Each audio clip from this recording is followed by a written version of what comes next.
Hi friends, പുതിയൊരു job information വീഡിയോയിലേക്ക് സ്വാഗതം. അപ്പോൾ ഇന്നത്തെ ഒരു വീഡിയോയിൽ നമ്മൾ നോക്കാൻ പോകുന്നത് കേരള നിയമസഭാ സെക്രട്ടേറിയറ്റിലും തപാൽ വകുപ്പിന് കീഴിലും വൺ സ്റ്റോപ്പ് സെൻറ്ററിലും വന്നിട്ടുള്ള ജോലി ഒഴിവുകളെ കുറിച്ചിട്ടാണ്. വിവിധ തസ്തികകളിലായിട്ട് ഒഴിവുകൾ വന്നിട്ടുണ്ട്. കരാർ അടിസ്ഥാനത്തിലുള്ള നിയമനമാണ്. അപ്പോൾ നമുക്കൊരു 3 നോട്ടിഫിക്കേഷൻ്റെയും കൂടുതൽ ഡീറ്റെയിൽസ് നോക്കാം. വീഡിയോയിലേക്ക് പോകുന്നതിന് മുമ്പ് നിങ്ങൾ ആരെങ്കിലും ആദ്യമായിട്ടാണ് ഈ ചാനൽ കാണുന്നതെങ്കിൽ മറക്കാതെ സബ്സ്ക്രൈബ് ചെയ്ത് വെക്കുക. അതോടൊപ്പം തന്നെ പുതിയ നോട്ടിഫിക്കേഷൻ കിട്ടുന്നതിന് വേണ്ടി തൊട്ടടുത്തുള്ള ബെൽ ബട്ടൺ കൂടി എനേബിൾ ചെയ്യുക. അപ്പോൾ ഞാൻ അപ്ലോഡ് ചെയ്യുന്ന പുതിയ ജോബ് ഇൻഫർമേഷൻ വീഡിയോസ് നിങ്ങൾക്ക് പെട്ടെന്ന് തന്നെ നോട്ടിഫിക്കേഷനായിട്ട് ലഭിക്കുന്നതായിരിക്കും. അപ്പോൾ ആദ്യം കേരള നിയമസഭാ സെക്രട്ടേറിയറ്റിൽ വന്നിട്ടുള്ള വേക്കൻസി നോക്കാം.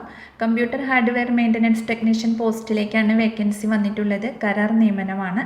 കേരള നിയമസഭാ സെക്രട്ടേറിയറ്റിലെ വിവരസാങ്കേതിക വിദ്യാ വിഭാഗത്തിലേക്കാണ് കമ്പ്യൂട്ടർ ഹാർഡ്വെയർ മെയിൻ്റനൻസ് ടെക്നീഷ്യൻ തസ്തികയിലേക്ക് ഇപ്പോൾ അപേക്ഷ ക്ഷണിച്ചിട്ടുള്ളത്. താല്പര്യമുള്ള ഉദ്യോഗാർത്ഥികൾക്ക് ഇതിലേക്ക് അപ്ലൈ ചെയ്യാവുന്നതാണ്. ഓൺലൈനായിട്ടാണ് അപ്ലൈ ചെയ്യേണ്ടത്. അപ്ലൈ ചെയ്യാനുള്ള ലിങ്ക് ഡിസ്ക്രിപ്ഷൻ ബോക്സിൽ കൊടുക്കുന്നുണ്ട്. ഓൺലൈൻ മുഖേന അല്ലാതെ സമർപ്പിക്കുന്ന അപേക്ഷകൾ സ്വീകരിക്കുന്നതല്ല. അപേക്ഷ സ്വീകരിക്കുന്ന അവസാന തീയതി 21/9/2023 വരെയാണ്.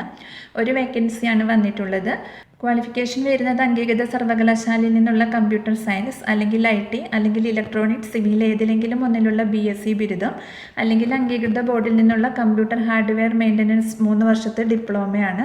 സമാന മേഖലയിലുള്ള 1 വർഷത്തെ പ്രവൃത്തി പരിചയവും ഉണ്ടായിരിക്കണം. പ്രായപരിധി വരുന്നത് 1/8/2023 45 വയസ്സ് കവിയരുത്. നിയമന കാലാവധി വരുന്നത് നിയമന തീയതി മുതൽ 1 വർഷത്തെ കാലയളവിലേക്കാണ് നിയമനം ഉണ്ടായിരിക്കുക. പ്രതിമാസ വേതനം 40,000 രൂപയാണ് ലഭിക്കുന്നത്. നിയമന രീതി വരുന്നത് അപേക്ഷകരിൽ നിന്നും എഴുത്ത് പരീക്ഷ അല്ലെങ്കിൽ അഭിമുഖത്തിൻ്റെ അടിസ്ഥാനത്തിലാണ് തെരഞ്ഞെടുപ്പ് ഉണ്ടായിരിക്കുക. അപേക്ഷയിൽ അവകാശപ്പെട്ടിട്ടുള്ള യോഗ്യതയും പ്രവൃത്തി പരിചയവും ജനന തീയതിയും തെളിയിക്കുന്ന രേഖകളുടെ അസൽ അഭിമുഖ സമയത്ത് ഹാജരാക്കേണ്ടതാണ്. ഇതുമായി ബന്ധപ്പെട്ട കത്തിടപാടുകൾ ഇമെയിൽ വഴി മാത്രമായിരിക്കും ഉണ്ടായിരിക്കുക. അപ്പോൾ ഇതിൻ്റെ കൂടുതൽ ഡീറ്റെയിൽസ് അറിയുന്നതിന് താഴെ ഒഫീഷ്യൽ നോട്ടിഫിക്കേഷൻ ലിങ്ക് കൊടുക്കുന്നുണ്ട്. അപ്പോൾ നിങ്ങൾ നോട്ടിഫിക്കേഷൻ വായിച്ചു നോക്കിയതിന് ശേഷം അപ്ലൈ ചെയ്യുക.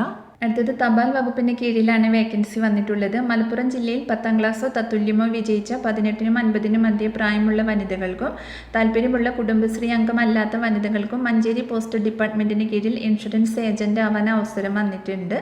പോസ്റ്റൽ ഇൻഷുറൻസ് പദ്ധതി കുടുംബശ്രീയിലൂടെ പൊതുജനങ്ങളിലേക്ക് എത്തിക്കുകയും തപാൽ വകുപ്പിന് കീഴിൽ വരുന്ന Sukanya Samriddhi Yojana, public provident fund എന്നീ പദ്ധതികൾ കാര്യക്ഷമമായി ജനങ്ങളിലേക്ക് എത്തിക്കുകയും ചെയ്യുന്നതാണ് ഇതിൻ്റെ ലക്ഷ്യം. തിരഞ്ഞെടുക്കപ്പെടുന്നവർക്കുള്ള പരിശീലനം മഞ്ചേരി പോസ്റ്റൽ ഡിവിഷൻ മുഖേന ലഭിക്കുന്നതാണ്. താല്പര്യമുള്ള ഉദ്യോഗാർത്ഥികൾ സെപ്റ്റംബർ 20 രാവിലെ 10:30 മഞ്ചേരി ടൗൺ ഹാളിൽ വെച്ച് നടക്കുന്ന അഭിമുഖത്തിൽ പങ്കെടുക്കണം. ഉദ്യോഗാർത്ഥികൾ നിങ്ങളുടെ Aadhaar card, 2 passport size photo, SSLC ബുക്കിൻ്റെ കോപ്പി, മാർക്ക് ലിസ്റ്റ് അടക്കം പാൻ കാർഡ് ഉണ്ടെങ്കിൽ അതും എന്നിവ സഹിതം രാവിലെ 10 മണിക്ക് ഹാജരാവണം. കൂടുതൽ വിവരങ്ങൾക്ക് പഞ്ചായത്തുകളിലെ CDSുമായിട്ട് ബന്ധപ്പെടേണ്ടതാണ്. അടുത്തത് വൺ സ്റ്റോപ്പ് സെൻറ്ററിലേക്കാണ് വേക്കൻസി വന്നിട്ടുള്ളത്. കോഴിക്കോട് ജില്ലയിലാണ് വേക്കൻസി വന്നിരിക്കുന്നത്. വെള്ളിമാടുകുന്ന് സാമൂഹ്യനീതി കോംപ്ലക്സിൽ വനിതാ ശിശുവികസന വകുപ്പിന് കീഴിൽ പ്രവർത്തിക്കുന്ന വൺ സ്റ്റോപ്പ് സെൻറ്ററിലേക്ക് സെക്യൂരിറ്റി തസ്തികയിൽ കരാർ അടിസ്ഥാനത്തിൽ നിയമനം നടത്തുന്നുണ്ട്. 35നും 50നും ഇടയിൽ പ്രായമുള്ള സ്ത്രീകൾക്ക് അപേക്ഷിക്കാവുന്നതാണ്. 12,000 രൂപയാണ് ഹോണറേറിയം ലഭിക്കുന്നത്. എഴുതാനും വായിക്കാനും അറിഞ്ഞിരിക്കണം. സമാന മേഖലയിലുള്ള പ്രവൃത്തി പരിചയവും ഉണ്ടായിരിക്കണം.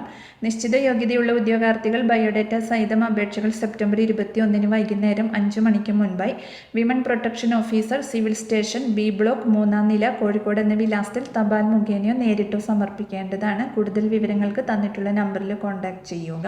അപ്പോൾ ഈ ഒരു 3 നോട്ടിഫിക്കേഷനെ കുറിച്ചിട്ടാണ് ഇന്നത്തെ ഒരു വീഡിയോയിൽ ഞാൻ നിങ്ങളോട് ഷെയർ ചെയ്തിട്ടുള്ളത്. താല്പര്യമുള്ള ഉദ്യോഗാർത്ഥികൾക്ക് അപ്ലൈ ചെയ്യാവുന്നതാണ്. അപ്പോൾ ഒരു വീഡിയോ നിങ്ങളുടെ ഫ്രണ്ട്സിലേക്കും കൂടി ഒന്ന് മാക്സിമം ഷെയർ ചെയ്ത് കൊടുക്കുക. അവർക്കും കൂടി ഉപകാരപ്പെടുന്നതായിരിക്കും. വീഡിയോ നിങ്ങൾക്ക് യൂസ്ഫുൾ ആയിട്ടുണ്ടെങ്കിൽ ലൈക്ക് ചെയ്യുക. പുതിയൊരു വീഡിയോയുമായി കാണുന്നത് വരെ താങ്ക്സ് ഫോർ വാച്ചിങ്.